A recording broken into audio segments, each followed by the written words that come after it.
Pop singer David is facing first-degree murder charges in connection with the death of Celeste Rivas Hernandez. Yesterday, David Anthony Burke appeared in court for the first time, pleading not guilty. Your breaking news right here at 5:30. You might recognize this picture. That's singer David. The LAPD just announced that they have arrested him for the murder of Celeste Rivas Hernandez.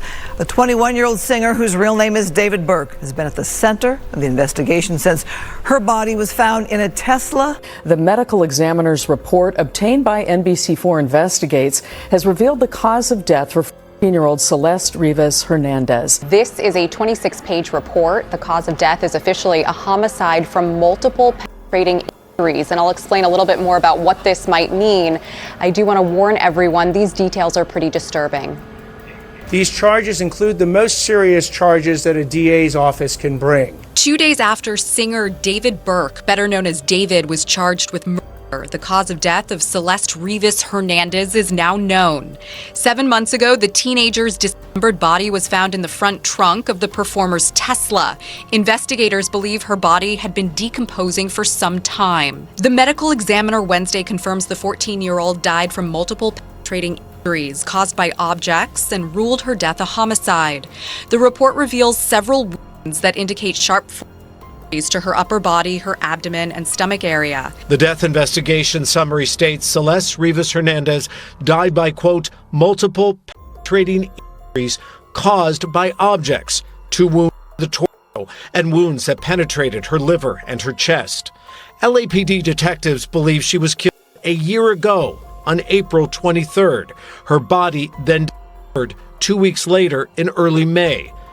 Last September, those decomposed remains were found in the trunk of an abandoned Tesla, ending the search for the Lake Elsinore teen, missing since April of 2024. The medical examiner's report said her body weighed 71 pounds. Let that sink in for a moment.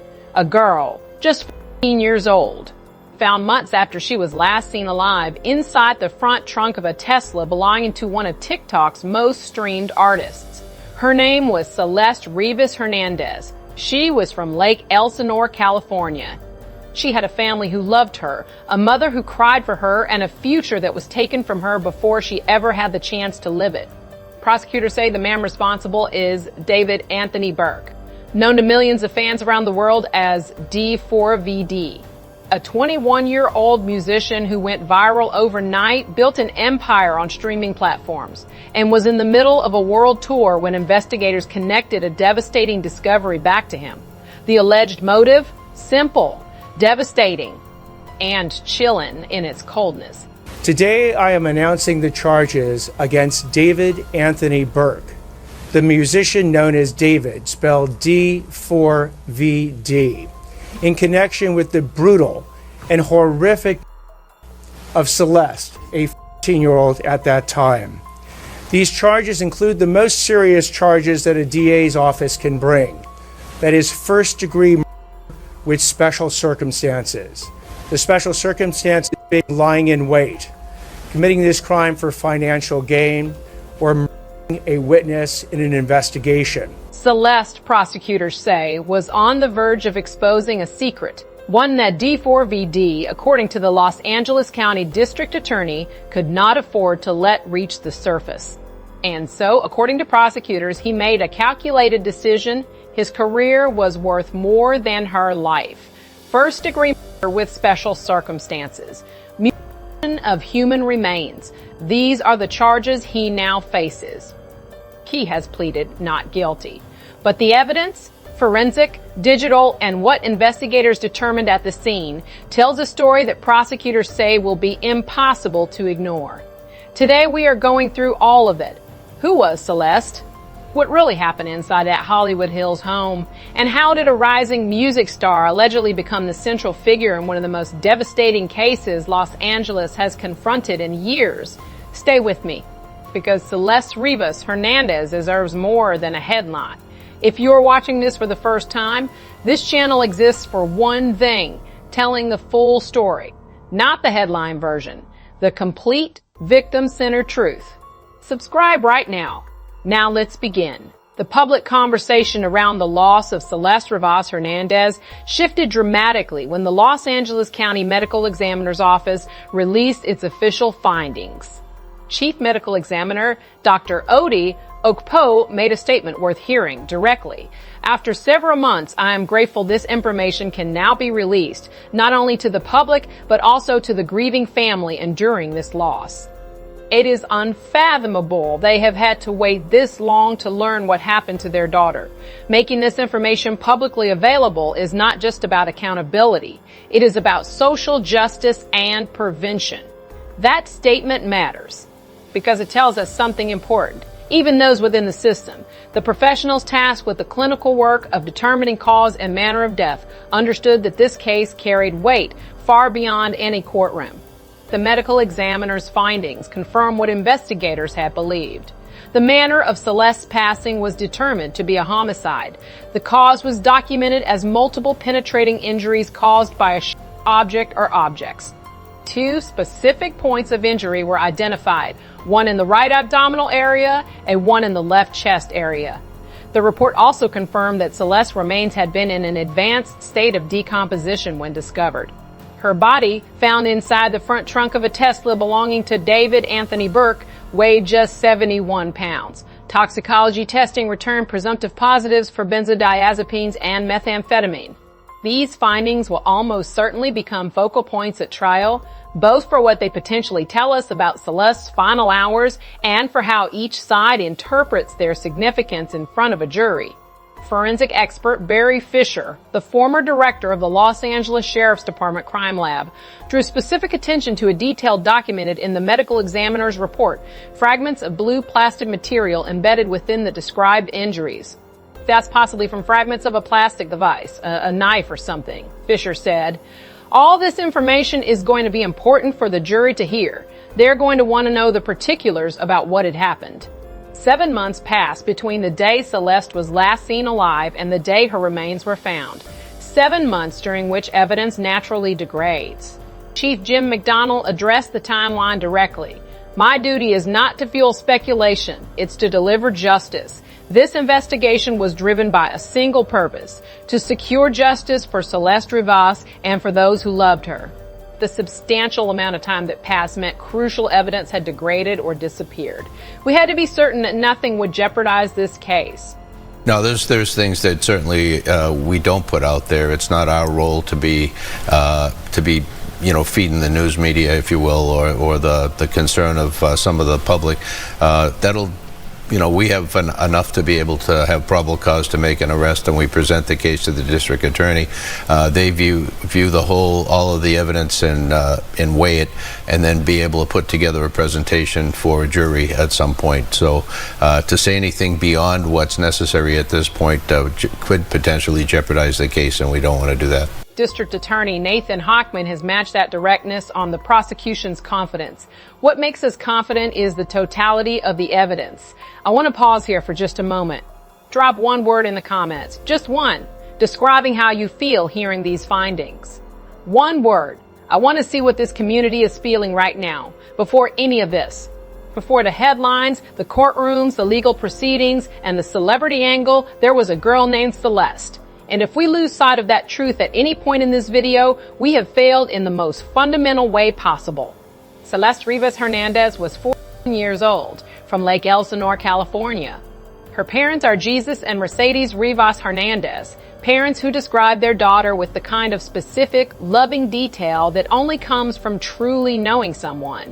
When the family released their first public statement, they did not talk about the case. They did not address the charges, the investigation, or the celebrity name attached to the headlines. They talked about Celeste.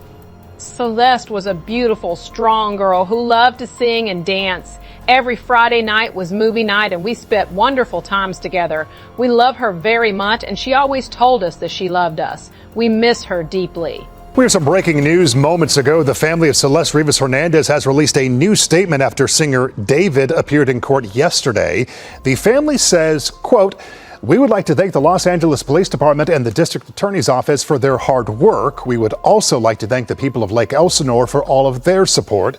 Celeste was a beautiful, strong girl who loved to sing and dance. Every Friday night was movie night, and we spent wonderful times together.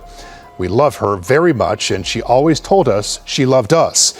We miss her deeply. All we want is justice for Celeste. The family also released this new photo of the teenager. It comes about 24 hours after David pled not guilty to murdering her. A girl who loved to sing and dance.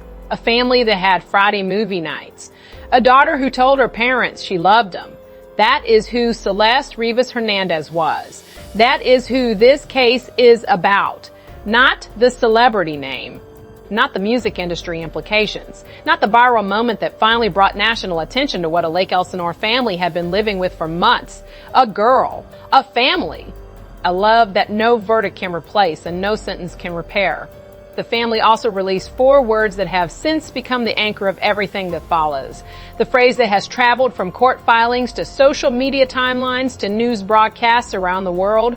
All we want is justice for Celeste. 4 words. Quiet. Dignified. Devastating in their simplicity. Celeste arrived at D4V's rented home in the Hollywood Hills on April 23, 2025. She was never seen alive again. Her family reported her missing. The system classified her as a runaway. And for 5 months, they lived in the particular anguish of not knowing, simultaneously hoping and fearing with no resolution and no answers in a city that had already moved on. The resolution, when it came, was not the one they had prayed for, but it opened the door to the only thing they have asked for since the day they lost her. Justice. For Celeste.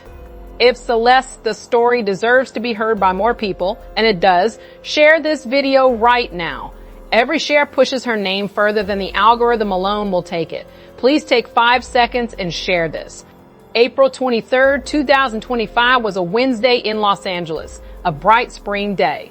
That morning, thousands of fans across the country refreshed their browsers and ticket apps. D4VD's World 2, The Withered 2, was putting pre-sale tickets into circulation. Social media buzzed with anticipation.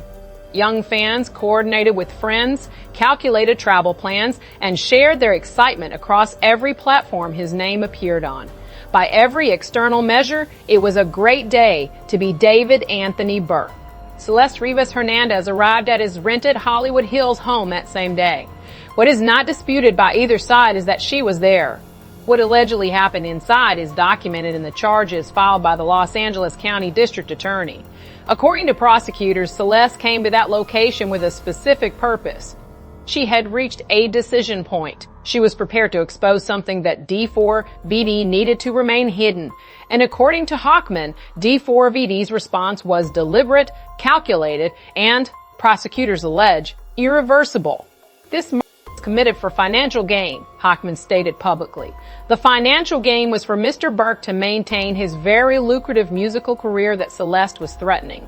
The prosecution further alleges that D4VD invited Celeste to his home with full awareness of his intentions, not a meeting that turned unexpectedly, but one arranged specifically to create an opportunity. This is the basis of the lying in wait special circumstance in the formal indictment. What followed on the surface was silence. Celeste did not come home. She was classified as a runaway. D4VD continued his life without apparent interruption. His tour moved forward. His promotional presence remained active, but prosecutors alleged that something else was also unfolding, a deliberate effort to conceal what had occurred. By approximately May 5th, roughly 2 weeks after April 23rd, investigators believe those concealment steps were complete. The mutilation of human remains charge in the indictment directly addresses this alleged 2-week period and what it involved. It was not until September 2025, 5 full months after Celeste was last seen alive, that investigators located her remains inside the front trunk of D4VD's Tesla. 5 months during which a family in Lake Elsinore was classified as the parents of a runaway, during which a world tour continued, during which the distance between what was publicly known and what had allegedly occurred stretched further and further with every passing day. Understanding the alleged psychology here is not the same as excusing it. It is the work of making sense of how human beings arrive at decisions that seem from the outside impossible to comprehend. The prosecution's stated motive is financial gain. That framing might feel cold or overly simple. but it is actually a precise description of how the brain operates when it perceives a catastrophic threat to something it has spent years building. David Anthony Burke's rise was not gradual. In the span of a few years, he went from unknown teenager to recognized name in the global music industry. Millions of followers, a major label deal, a world tour. That kind of trajectory creates a specific psychological environment. Researchers who study the intersection of sudden success and behavior have documented this consistently. Rapid elevation to public recognition creates a distorted relationship with consequence.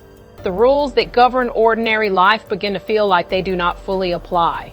The risks that other people calculate begin to feel abstract and remote.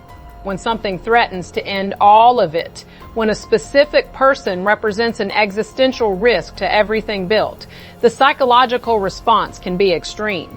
Researchers call this status threat response. It is not a defense. It is not an excuse. It is a predictable feature of how human cognition functions under conditions of perceived catastrophic loss. It appears in documented case studies across professions, income levels, and backgrounds with troubling consistency. What prosecutors allege in this case is that this response did not result in a moment of impulsive action. It resulted in a deliberate sequence of decisions, not one moment, but a series of them. That alleged deliberateness, the planning, the concealment, the continuation of public life and the months that followed is what separates the prosecution's theory from a crime of passion narrative. And it is why the special circumstances attached to this charge are as serious as California law allows. Whether the evidence actually shows this deliberateness or whether the defense can introduce enough doubt to complicate the picture is the fundamental question a jury will be asked to answer. The legal architecture of this case is not just paperwork. It is a precise reflection of how seriously the district attorney's office views what the evidence allegedly shows. First-degree murder with special circumstances. First-degree murder requires proof of premeditation and deliberation. The act was planned, not spontaneous. 3 separate special circumstances have been alleged, each elevating this charge to the most serious level California law can impose. Lying in wait refers to the prosecution's allegation that D4VD used the appearance of a normal arranged meeting to conceal his true intentions. Celeste was invited to a location under circumstances designed to create an opportunity. Under California law, lying in wait means the alleged perpetrator concealed their purpose and positioned themselves to act when the moment arrived. It is among the most premeditated of the special circumstance designations. Murder for financial gain is the special circumstance Hochman has emphasized most consistently. This murder was committed for financial gain. The financial gain was for Mr. Burke to maintain his very lucrative musical career that Celeste was threatening. Prosecutors must prove not only that the act occurred, but that protecting a financial interest was a direct motivating factor, placing D4VD's career itself as the explicit motive. A witness addresses the broader framing of the alleged crime. Celeste, in the prosecution's theory, was a potential witness to her own exploitation. Someone whose decision to come forward would have triggered investigations that D4VD allegedly needed to prevent. This special circumstance captures that alleged silencing as a criminal motive in its own right. Mutilation of human remains. This charge addresses what investigators found when they located Celeste's remains and the physical evidence documented by the medical examiner. Under California law, the deliberate mutilation of human remains is a separate criminal offense, one that speaks in the prosecution's theory to the sustained effort to conceal what had occurred in the weeks following April 23rd. What conviction would mean if D4D is convicted of first-degree murder with all 3 special circumstances proven, the minimum sentence under California law is life in prison without the possibility of parole. The DA's office has stated that the decision on whether to seek the death penalty has not yet been made. It remains under formal internal review. D4VE is currently held without bail at Twin Towers Correctional Facility in Los Angeles. His legal team has been unequivocal in every public statement. The actual evidence in this case will show that David Burke did not murder Celeste Rivas Hernandez, and he was not the cause of her death. We will vigorously defend David's innocence. The adversarial process will now determine which version of the evidence a jury believes. Before any charge was filed, before a single headline ran, before the celebrity connection made this national news, there was a failure, a quiet one. The kind that doesn't generate headlines, the kind that happens every single day. When Celeste Rivas Hernandez was reported missing, she was classified as a runaway. 2 words entered into a database. And those 2 words changed everything about how the system treated her disappearance. They changed the urgency of the response, the resources allocated to finding her, the likelihood that her story would reach the public, and very likely the entire trajectory of this investigation. The National Center for Missing and Exploited Children has documented this pattern for years. Teenagers, and in particular, teenagers of color from lower income communities, are disproportionately classified as runaways when reported missing. This classification is often applied quickly without thorough initial investigation, and its consequences are measurable. Cases drop in law enforcement priority. Amber Alert criteria are not met. Media coverage rarely materializes. And families are left navigating a system that has, in effect, administratively concluded their child made a voluntary choice to leave without doing the work to verify that conclusion. Celeste's family did not believe she chose to leave. They reported her missing. They waited. They searched. And for 5 months, runaway was the primary lens through which the system viewed their daughter. Chief O'Donnell acknowledged the challenge of degraded evidence and the long investigation timeline. But the harder question, one that will outlast this trial, is whether the system failed before any of that degradation occurred. Whether, had investigators responded with full urgency from the first call the family made, things might have been different. A verdict in People v. Burke will determine what happened on April 23, 2025. It will not determine what should have happened in the weeks and months before investigators found Celeste. That conversation about the runaway classification problem, about the disparity in how missing persons cases are treated across different communities, needs to outlast this trial. And it begins with being honest about one unavoidable truth. By the time the system finally found Celeste Rivas Hernandez in September 2025, it had already failed her once. Who was Celeste? 14 years old. Lake Elsinore, California. Parents, Jesus and Mercedes Rivas Hernandez. A beautiful, strong girl who loved to sing and dance. Friday movie nights.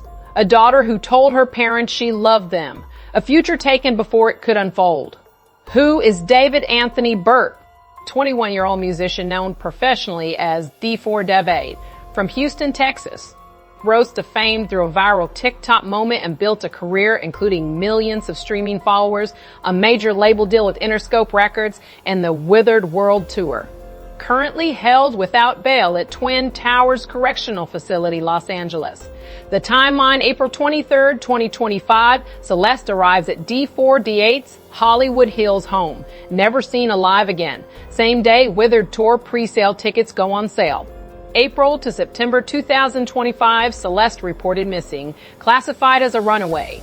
D4BD continues public career without apparent interruption. May 5, 2025. Investigators believe steps to conceal what occurred were completed, the basis of the charge. September 2025, Celeste remains discovered inside the front trunk of D4VD's Tesla.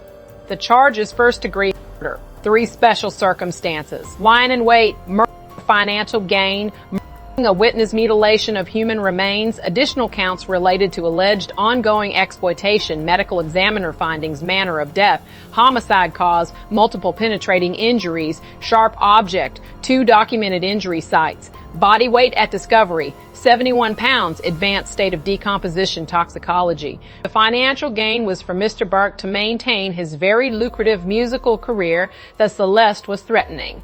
Attorney Nathan Hochman defense's position, the actual evidence will show that David Burke did not murder Celeste Rivas Hernandez, and he was not the cause of her death. We will vigorously defend David's innocence. Plea, not guilty to all charges. Bail denied. Held without bail. Sentence, if convicted, life without parole minimum. Death penalty under formal review. What the family has asked for. All we want is justice for Celeste. Celeste Rivas Hernandez was 14 years old. She loved to sing and dance. She told her parents she loved them. She had Friday movie nights with her family. She had a life, a real, full, irreplaceable life taken before it had the chance to become everything it was supposed to be. In the months ahead, this case will generate legal filings, court dates, expert testimony, and media coverage. There will be moments when the machinery of the justice system makes it easy to lose sight of who this is all actually about. So we say it one final time before this video ends. Her name was Celeste Rivas Hernandez. She was somebody's daughter. She deserved better from the system that classified her as a runaway, from the industry that surrounded the man charged with her loss, and from a world that too often waits for a celebrity connection before deciding a story matters.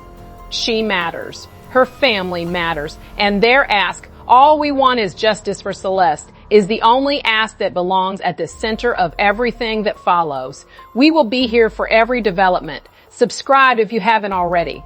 Turn the bell on. Share this video because Celeste's name deserves to reach further than the algorithm alone will take it. Thank you for watching Justice for Celeste. Subscribe, share, bell on. When something happens, we break it down first, completely, accurately, and with Celeste at the center where she belongs. See you in the next one.